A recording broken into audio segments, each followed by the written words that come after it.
When was the last time you were determined to do something? Too many times, we're sidetracked from chasing after worthy goals. We make a promise to start a new habit, and we get a few weeks in only to stop short. Frustrated, defeated, and even embarrassed.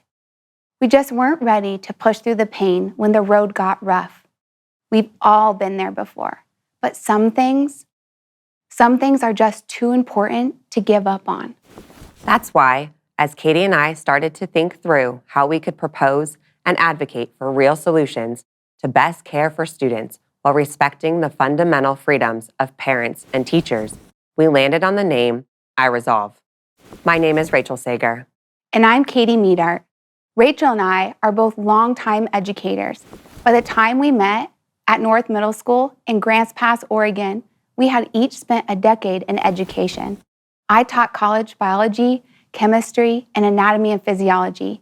Rachel had taught high school math and served as a dean of students and assistant principal at the high school level before taking on the same role at North Middle School.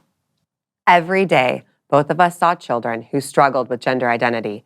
We could see this was a very difficult time for these children, and we understood the questions and confusion so many parents feel as they try to help their kids navigate what, for most parents, was completely new terrain. Katie and I are also both Christians.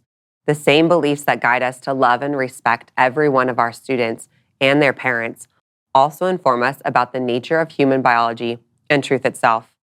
Starting in 2020, our school district began instructing teachers to abide by students' requests to be called by a different name and gender pronoun, even if that conflicted with our beliefs or the beliefs of the students' parents. Like administrators in so many districts across the country, ours were clearly building the plane in mid-flight.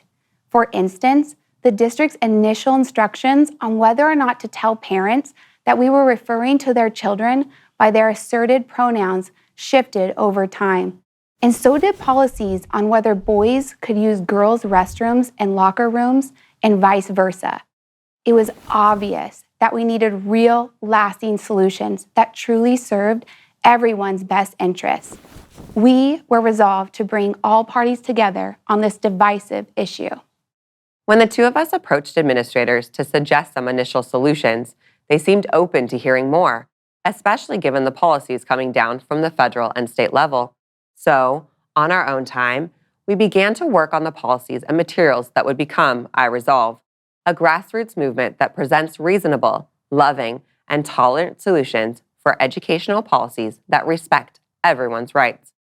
Once we developed a model policy, we also made plans to launch the project with a video and social media footprint. None of it would mention our school affiliation, and all of the work was done on our own time, all squarely within district policy guidelines.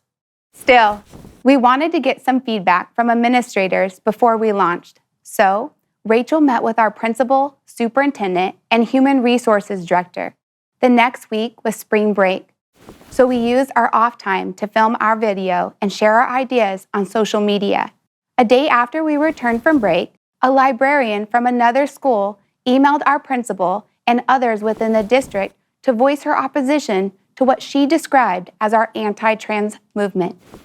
At no point prior to the email did any district officials warn that what we were doing was against any district policy, which, of course, it wasn't. Just like that, the cancel campaign was on. The day after the email, Katie and I were separately summoned to the superintendent's office to discuss I Resolve.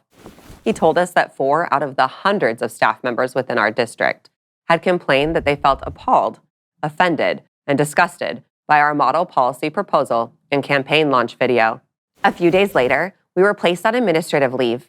The superintendent fanned the flames by sending 2 district emails actively soliciting more complaints to use against us. After dragging our names through the mud for over 3 months, the school district officially fired both of us. This should never have happened to us, and we don't want it to happen to anyone else. Educators don't have to choose between the freedom of speech and a career. The First Amendment protects that God-given right for every American. So, with the help of the Pacific Justice Institute and Alliance Defending Freedom, we're challenging the district's illegal actions against us. Both Rachel and I knew it would take courage to speak up. we resolved that no matter what, we wouldn't be silent. The well-being of our students, their parents, and our colleagues demanded it. Yet we didn't anticipate losing our jobs and enduring public condemnation from our own district. Even so, we resolved to do what's right, to promote the flourishing of all. For more stories like this, visit adflegal.org/Freedom Matters. While you're here, like this video and subscribe to this channel so you never miss an episode.